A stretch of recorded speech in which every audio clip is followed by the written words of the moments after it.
Galera do canal Vamos Focar, eu sou Edivaldo Nascimento, o seu professor de Biologia. Se você ainda não se inscreveu no meu canal, se inscreve aí, aperte o sininho e dá aquele joinha. Me segue também nas redes sociais, no Instagram, no Facebook e no Twitter. O tema da aula de hoje é Filogimnosperma. Se você está curioso com relação ao filo Pteridófita, dá uma olhadinha na minha videoaula anterior que eu falo tudo sobre as pteridófitas, beleza? Então, roda a vinheta e vamos à aula!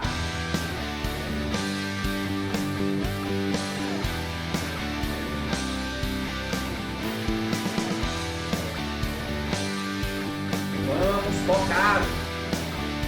Então, galera, a gente começa observando aí como aconteceu a conquista com relação às plantas e o meio terrestre. Só que eu explico melhor aí como essa conquista apareceu em uma videoaula minha que fala sobre as briófitas. Depois você dá uma olhadinha lá e você terá aí todas as informações da transição das plantas do ambiente aquático para o ambiente terrestre. Então, esta evolução teve início com o surgimento de dois grandes grupos. Um ancestral das atuais briófitas e o outro ancestral das plantas vasculares. Evidentemente, a partir de então, nós tivemos a dispersão aí no meio. O primeiro não apresentaria tecidos condutores, que no caso são as briófitas, ao contrário do segundo, que no caso vai ser o grupo exatamente das pteridófitas. Quando a gente para observar esse cladograma aqui, a gente percebe o seguinte: vejam aqui as briófitas, 20 mil espécies. Depois nós temos as pteridófitas, 12 mil espécies, as gimnospermas, 700 espécies, e as angiospermas com 250 mil espécies. Aí você me questiona, professor, por que as angiospermas apresentam essa grande representatividade aí no nosso planeta, né? E tende a se espalhar de forma muito mais eficiente? É justamente devido à presença de uma flor interessante que atrai agente de polinização e também da produção de frutos interessantes que transportam aí uma grande quantidade de sementes, que é uma outra característica evolutiva que favoreceu consideravelmente a dispersão das gimnospermas no planeta inteiro. E aqui, galera, a gente consegue perceber um cladograma mostrando exatamente as características aqui de cada grupo e temos como característica plesiomórfica a presença de clorofila A e clorofila B. A característica aqui mais antiga que eu vou chamar de plesiomorfia. E a característica mais atual aqui nas angiospermas, que eu vou chamar de característica apomórfica, é a presença de flor e a presença de frutose. Aqui eu trago para vocês, tá, uma análise da paisagem, tá certo, do ambiente com relação à presença de gimnospermas e angiospermas ao longo do tempo. Então, são imagens aqui bem bacaninhas que mostram inicialmente a presença de grandes gimnospermas e depois a transição das gimnospermas aqui para angiospermas, e atualmente a gente consegue perceber a presença principalmente de angiospermas devido às suas características reprodutivas e os mecanismos que foram construídos ao longo do tempo para garantir a sobrevivência desse grupo de plantas, no caso as angiospermas. Divisão traqueófita são dominantes, existindo atualmente 250 mil espécies. Só que nós sabemos que as traqueófitas são plantas que apresentam vasos condutores, é uma característica. E aí nós vamos encontrar as pteridófitas sendo traqueófitas, vamos encontrar as gimnospermas sendo traqueófitas e vamos encontrar as angiospermas sendo traqueófitas. Algumas características básicas, então, as gimnospermas são plantas vasculares com algumas adaptações ao meio terrestre, como por exemplo a presença de cutícula, a presença de estômatos, a presença de raízes verdadeiras, caules com lignina e folhas verdadeiras, vasos condutores, estruturas estéreis de proteção aos gametas e sementes, esporos e sementes com uma característica aí bastante resistente justamente para a sua sobrevivência e garantir aí a distribuição com relação ao meio. As gimnospermas também são plantas espermatófitas porque produzem sementes. Só para completar, nós vamos encontrar tanto as gimnospermas como as angiospermas como espermatófitas, certo? Mas preste atenção ao conceito de plantas fanerógamas. Plantas fanerógamas são aquelas plantas que apresentam flores, que expõem o seu aparelho reprodutivo na flor. E aí nós teremos também as gimnospermas e teremos também as angiospermas como sendo plantas espermatófitas. Aqui eu trago para vocês as características gerais do filo gimnosperma. Então, o filo vai ser representado pelas palmeiras, sequoias, cipestres, cedros e pinheiros. Não produzem frutos, as sementes são nuas. A flor é chamada de estróbilo pinho ou pinhão, fica ligado nisso aí. Olha aqui, ó.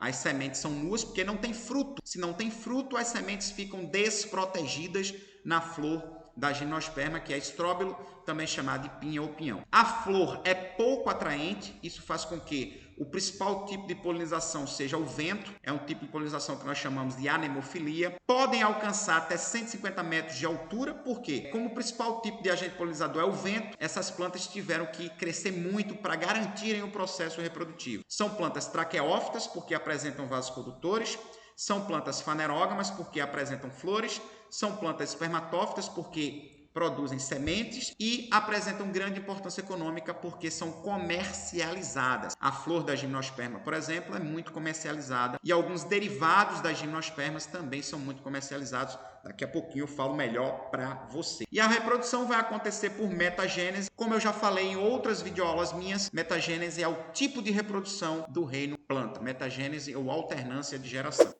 Bem, aqui eu trago para você um outro cladograma. Aí você me diz, professor, o senhor gosta muito de cladograma, o senhor gosta muito de sistemática filogenética. Sim, porque é um mecanismo de classificação que é muito utilizado e os grandes vestibulares gostam de cobrar, como por exemplo o Enem e os vestibulares aqui do nosso estado, o estado de Pernambuco. Beleza? Então, como característica plesiomórfica, nós temos a presença de clorofila. E como características mais atuais aqui, nós teremos a presença de frutos. Aqui, ó, nas angiospermas. Filogimnosperma refere precisamente ao fato de as sementes e óvulos dessas plantas se encontrarem expostas, ou expostos sobre a superfície dos esporófitos ou estruturas análogas. Caso a flor, que eu vou chamar exatamente de estróbilo ou pinha ou pinhão. São plantas terrestres, apresentam tamanhos variados, como por exemplo as sequoias que chegam a atingir aí de 120 a 150 metros de altura. E aí, como eu coloquei para você nessa altura exagerada, está relacionada ao tipo de polinização, que eu vou chamar de anemofilia, que é a polinização pelo vento. Então, são sempre árvores ou arbustos. Não vamos encontrar gimnospermas de pequeno porte. Nós temos o filo gimnosperma organizado em 4 classes, que é a classe cicadácea,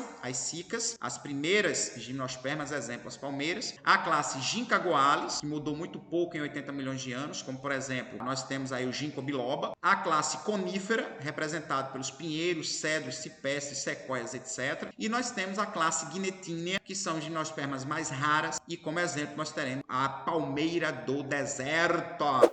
E aí eu trago para vocês aqui alguns exemplos de gimnospermas. Percebam como elas são enormes. Olha aqui, ó, quando a gente compara com esse ser humano que está aqui, com esse indivíduo aqui, olha o tamanho dessa planta. E vale colocar que essa gimnosperma nem é uma gimnosperma tão grande assim. Como eu coloquei para vocês, elas podem chegar a 150 metros de altura. Aqui eu tenho a flor da gimnosperma, que é o estróbilo, a pinha ou pinhão. Vale colocar que a semente da gimnosperma é consumida, tá? O pessoal cozinha, coloca sal e come, dizem que é muito gostoso, eu nunca comi. Aqui nós temos uma palmeira e aqui eu tenho a nossa gimnosperma aqui do Brasil, que é a famosa Araucária angustifolia ou pinheiro do Paraná. Aqui nós temos a folha da gimnosperma, tá certo? São folhas que nós chamamos de folhas cilíndricas ou aciculifoliadas. Aqui, mais uma vez, nós temos o estróbilo. Existe aí uma diferença entre o estróbilo masculino e o estróbilo feminino, mas pode não haver diferença alguma também. Aqui nós temos os grandes pinheiros, olha aqui, ó, formando a floresta temperada, a maior floresta do mundo. E perceba que a organização dos galhos acontece em forma de cone, né? São as coníferas aqui. Aqui, ó, a diversidade de alguns estróbilos, também chamado de pinhas ou cones, tá aqui, ó. Temos vários tipos. Depois você dá um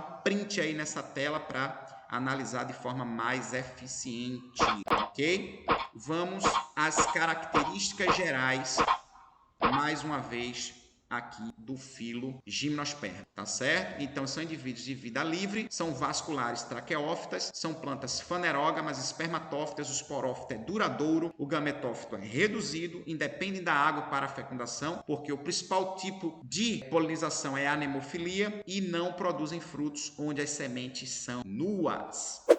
Então veja, vamos analisar agora o ciclo reprodutivo das gimnospermas. Então tudo começa com o esporófito, que é a planta adulta, a planta 2N. O esporófito, ele possui a flor, aqui a gimnosperma apresenta a flor, vou chamar de estróbilo. Esse estróbilo ele pode ser masculino ou feminino. Se o estróbilo for masculino, ele vai ser chamado de microstróbilo, que por meiose dará origem a um grão de pólen. Se o estróbilo for feminino, ele será chamado de megastróbilo, que por meiose dará origem ao megásporo. O que é que vai acontecer agora? O grão de pólen pólen irá se transformar em anterozoide e o megásporo irá se transformar em oósfera. O anterozoide fecunda a oósfera, dá origem ao zigoto, o zigoto se desenvolve, forma a semente ou embrião, que por sua vez dará origem ao novo indivíduo adulto ou esporófito 2N. Perceba que eu vou encontrar aqui duas fases. A fase assexuada, também chamada de fase esporofítica, e a fase sexuada, também chamada de fase gametofítica. Então, no mesmo ciclo reprodutivo,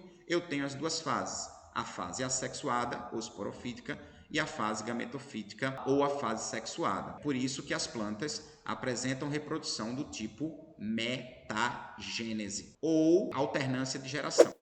Então a gente observa aqui que a polinização das gimnospermas acontece através do vento, a anemofilia, a maioria, mas também pode ser entomófila, através de insetos ou entomofilia, ou do tipo ornitofilia, pode acontecer, ou seja, transporte do grão de pólen através de pássaros. Agora, a dispersão da semente tem como sufixo coria, e o principal agente dispersor, tá, ou dispersante dessa semente vai ser justamente os pássaros. Então, nós teremos uma dispersão de semente que eu vou chamar de ornitocoria. Por exemplo, a gralha azul que gosta de consumir as sementes das gimnospermas. Nós temos aqui alguns exemplares, olha aqui a semente, ó, lá no sul do nosso país ela é chamada de pinhão-pinhão, e o pessoal come essa semente cozida com sal. É constituído por uma casca ou tegumento, o endosperma primário, o álbumen, N, e embrião, 2N. Olha aqui, nós temos o pinheiro do Paraná, tá aqui, como por exemplo, nós temos a araucária angustifolia, nomes populares, pinho, pinheiro do Paraná, pinheiro brasileiro, pinheiro caiová, pinheiro das Missões, pinheiro São José, origem, América do Sul,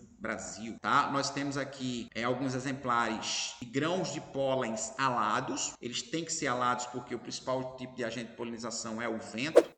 Então, galera, essa aula foi sobre o filo Gimnosperma. Eu tenho certeza que você adorou. Se inscreve no meu canal, aperta o sininho, dá aquele joinha. Me segue também nas redes sociais, no Instagram, no Facebook e no Twitter. Assista a minha videoaula sobre filo Pteridófita e filo Briófita para você concluir ou completar o seu capital biológico. Eu não poderia deixar de dizer... #não seja um pato morto. Até a próxima aula. Valeu!